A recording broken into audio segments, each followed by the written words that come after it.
Il y a quelque temps, pendant que l'Arkeged était encore en cours, on a découvert à travers un flashback de Kuma que Dragon était autrefois un marine. Cette histoire coïncidait avec l'incident de la vallée des dieux, mais à ce moment-là, le passé de Dragon n'a pas été beaucoup exploré car l'accent était surtout mis sur l'incident et sur le passé de Kuma. Mais maintenant que l'Arkeged est terminé, on commence à en apprendre davantage sur le passé de Dragon. Pendant que Luffy et ses amis naviguent vers Elbaf, l'histoire se concentre sur le quartier général de l'armée révolutionnaire. En voyant les nouvelles sur la disparition de Garp sur l'île de Hachinosu, Dragon se rappelle de son passé dans la marine. Dragon était l'un des meilleurs marines. En général, les marines talentueux ont une certaine réputation. Par exemple, il y a Garp, connu comme le héros de la marine. Il a reçu ce titre pour la première fois lors de l'incident de la vallée des dieux, mais en dehors de cet incident, Garp est déjà célèbre pour ses nombreux exploits héroïques. Ensuite, il y a Sengoku, reconnu pour sa sagesse. Sengoku observe toujours la situation avec calme et réfléchit à la meilleure façon d'agir. Puis il y a Akainu, connu pour sa discipline stricte et son absence de pitié envers les criminels.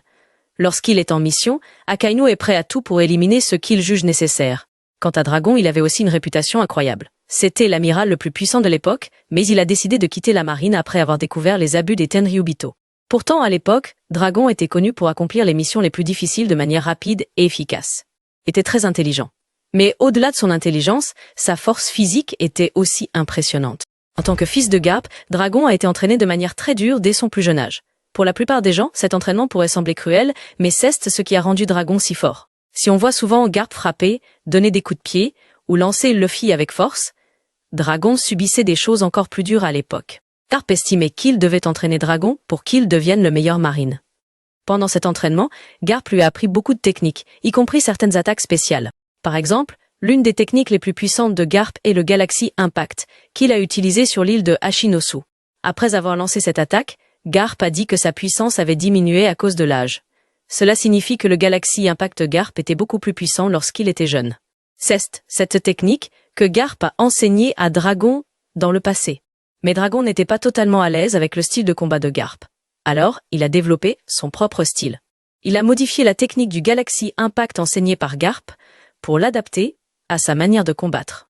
Cependant, la puissance de destruction de la technique de Dragon reste équivalente à celle du Galaxy Impact. C'est cette technique que Dragon utilisait souvent pour affronter des ennemis puissants lors de ses missions dans la marine. La grande réputation de Dragon était connue non seulement parmi les marines, mais aussi chez les Tenryubito.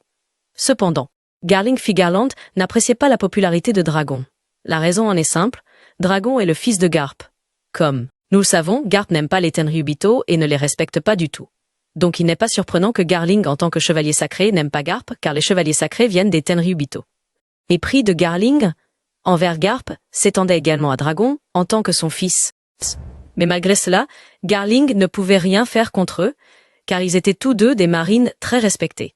La seule chose que Garling pouvait faire, c'était s'assurer que son propre fils deviendrait plus fort et plus performant que Dragon. Cependant, pas en tant que marine, mais en tant que chevalier sacré. Le fils de Garling dont on parle ici n'est pas Shanks mais son frère, qui est apparu en silhouette à la fin du chapitre 1121. Ainsi, les gens ont commencé à reconnaître Dragon comme le meilleur jeune marine et le fils de Garling comme le meilleur jeune chevalier sacré. Jusqu'à ce que Dragon, ne trouvant plus de justice dans la marine, décide de partir. Peu de temps après, il est devenu un révolutionnaire très célèbre. Garling a alors décidé que, tôt ou tard, Dragon, devenu un criminel, devait mourir, soit de la main de son propre fils, soit de la sienne. Dragon a reçu une prime très élevée, car il est considéré comme un traître et une grande menace pour le gouvernement mondial et la marine.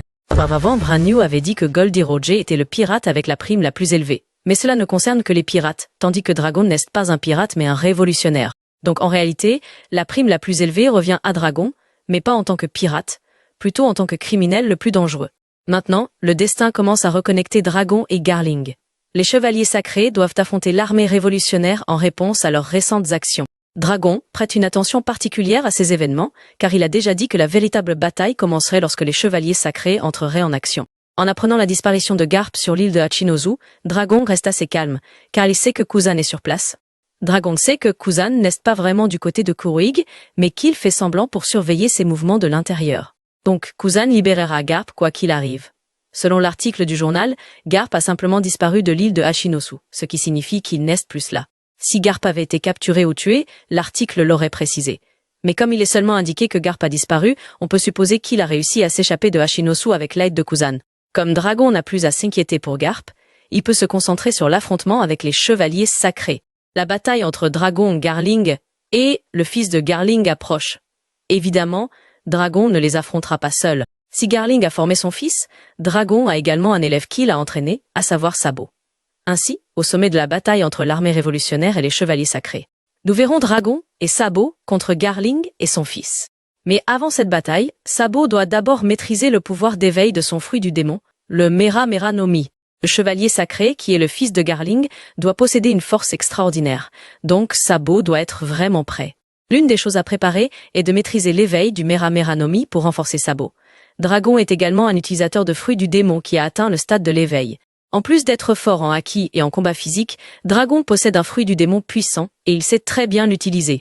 Il enseignera donc à Sabo la meilleure façon de développer le pouvoir de son fruit du démon jusqu'à l'éveil. Sabo apprend et s'adapte rapidement. Lorsqu'il a mangé le Mera Mera no Mi à Dressrosa, il a rapidement appris à l'utiliser. Donc, il ne faudra pas longtemps à Sabo pour atteindre l'éveil. Si la bataille entre Dragon, Sabo, Garling et son fils se déroule à Marie-Joie, des choses intéressantes pourraient se produire. Lorsque Dragon lancera une attaque puissante là-bas, elle pourrait causer des dégâts importants à Marie-Joie. Le château de Pangea serait sûrement affecté. Si le château de Pangea est endommagé par l'attaque de Dragon, la salle des fleurs où se trouve Imsama pourrait être exposée. La destruction du château pourrait rendre cette salle visible de l'extérieur, permettant à Dragon de voir Imsama directement. Cependant, l'adversaire principal d'Imsama reste Luffy, car il sera sûrement impliqué dans la bataille à Marie-Joie.